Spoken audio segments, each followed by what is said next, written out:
Good morning, everybody. I'm going to do my best here. I don't think I've ever talked for 6.5 minutes straight without having an open dialogue, so hopefully I don't get too concise and too condensed. But my name is Zachary McClellan. I'm from Zephyr Hills, Florida. I grew up on a kind of a strawberry farm, and we did hay in the off season. We grew Tipton 44, rolled it, baled it, sold it.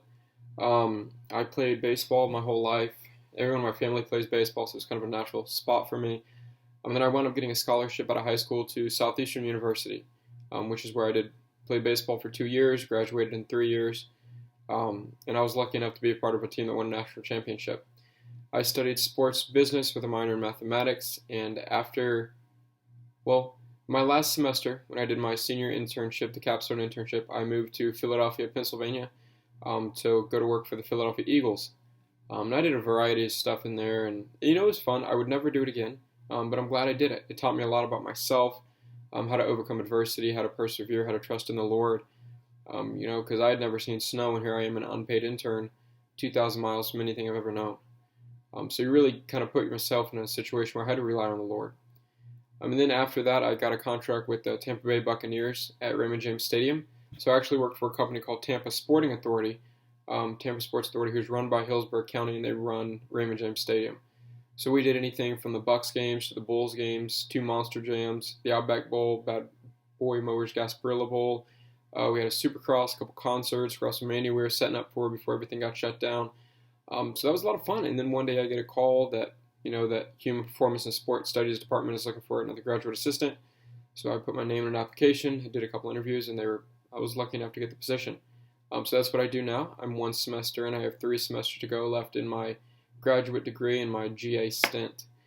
As far as my faith journey and my prior understanding, I'm kind of a PK, sort of. So my mom volunteers at our church as a the kids pastor. So anyone that's in kindergarten to I think middle school is the cutoff. Anyone in elementary school, and a little before. But I wouldn't necessarily call myself a PK because she never went to school for it. Doesn't have any qualifications. She just felt called by the Lord, and we didn't have anybody, so she stepped up. But my father's kind of the exact opposite. He's a very rigid man, very strict man. So it's an interesting dynamic between the two. I've always had a sound philosophy in my faith, a sound spirituality.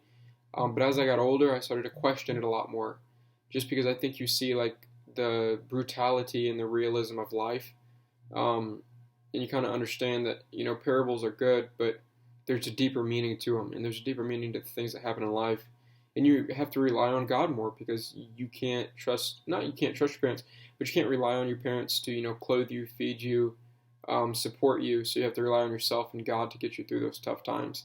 And then as I got to Southeastern, I started taking more biblical studies courses, and they helped a lot because they put they connected the dots basically. So I know about this and I know about that, but it connected them as to one universal thought. And it began to make a lot more sense to me as to my spirituality. And I kind of came to the realization that for me, it's more of a relationship than a religion. I know it's a pretty popular thing these days. But it started to make more sense, especially when I went to Philly and you understand that not everything is Polk County, Florida. As much as, Polk County is what it is, it's a lot better than Philadelphia. I'm not a big city guy. Lakeland was the first town I ever lived in with a 2-story building. So to go to Philadelphia, you really have to figure out that this isn't what I want to do. I'm okay with this small kind of life. Now, as far as, my spirituality, I would say it's shifted. I think I have a unique relationship with God. I think everyone has a unique relationship with God, and that's the great thing about the relationship over the religion, is that it doesn't have to be kind of like a cookie cutter relationship. To whereas I need different things from God different days.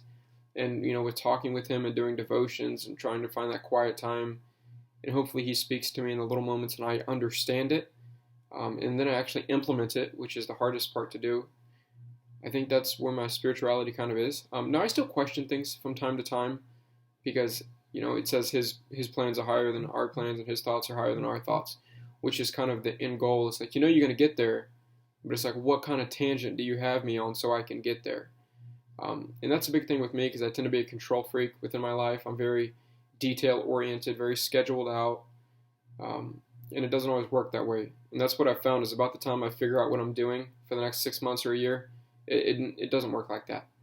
Um, Now, as far as my new insights, there were three main takeaways that I found from the course, and I'm just going to look right here because that's where my notes are. The first was the week two, the athlete in the image of God. I've always thought about like everyone says your talents are your gifts are like discernment, but no one talks about like talents, like athletic talents being from God to serve His purpose. It's just to like you're naturally talented, you can naturally sling it. I'm going to use a lot of baseball metaphors just because that's the sport I know. If I were to tell you about golf, I can talk about it, but I'm honestly terrible. I lose more balls than there are holes. Um, some guys have like the natural power. They have the hands, they have the feet. They can swing it, and they know what they're doing. They have good approaches at the plate. Um, but never has anyone ever talked to me about like those talents are from God for God. And I thought that was a very interesting kind of segment. The second thing is week 5. We talked about the nature of competition. Now, I'm a very competitive person. I have a twin brother, and anyone who's ever seen us together and see how we act around each other knows we're both probably the most competitive people when it comes to our relationship. Anything from like jobs, who worked that much that week, grades. Baseball was a big one. In the weight room, who could bench more, who could squat more. What was your dad? And just running. Anything we did, we wanted to win. And it's gotten a lot better now that we both matured and kind of took space, but it was definitely something. And the next one is week 3, the story of Andrea Jaeger. I hope I pronounced that right. Sorry if I didn't. That one still stands out to me. It's not that I can't get behind it. I just personally don't understand it. And I don't know if that's my mentality about being, very disciplined, very competitive. Because, like, I compete and I work harder than anyone else to win. And if I win and it makes the other person sad, I see that as, something to give them fuel to train harder, to be more intense. Like if I take a loss, you might beat me this time, but I'll work harder than you next time and I'll beat you. And I think that's the nature of competition, is just striving to be your best every single day to get the goal in anything in life, in a job, in spirituality, in sport.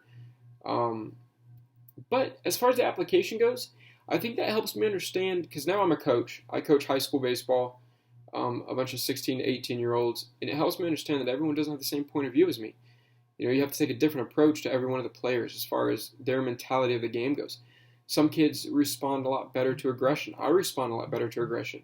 Sometimes you have to get a lot of fire into me, and I'll understand and I'll get motivated and do the work. Some kids aren't like that. Some kids you just got to pull aside and make them understand that, hey, it's okay. It's going to happen. We just have to grow from this. And so that helped too, understanding that not everyone is as competitive as I am, and everyone has different kind of intentions for everything. The second thing is just about spirituality. It's an individual race, and we're going to work on it every day. A lot of people see spirituality in many different ways, and it's just how our spirituality works with our servanthood, and how we can serve other people.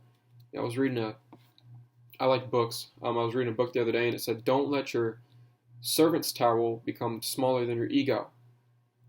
Basically means like humble yourself every single day. Work on your spirituality, but understand you're here to serve a purpose, and that purpose is to serve others. And through serving others, you'll show the greatness and the glory of God and how He loves. So I've gained a tremendous amount of self-knowledge about the course, about different perspectives, about how we can use sport as a way to glorify God, and how competition is good as long as we use it for the right reasons. But I think that's with everything. God gives us these gifts for the great reasons. I think as humans sometimes we abuse them because we're greedy, and we don't think of them the way they should be because we don't believe it'll benefit us as much.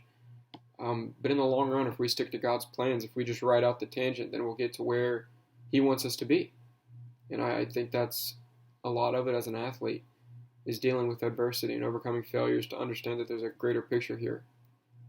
So thank you very much. I enjoyed the course very much. I enjoyed everyone in it, the feedback from the discussion posts, the emails, the constructive criticism on the paper. So I just want to say thank you to everybody, and I look forward to seeing you soon.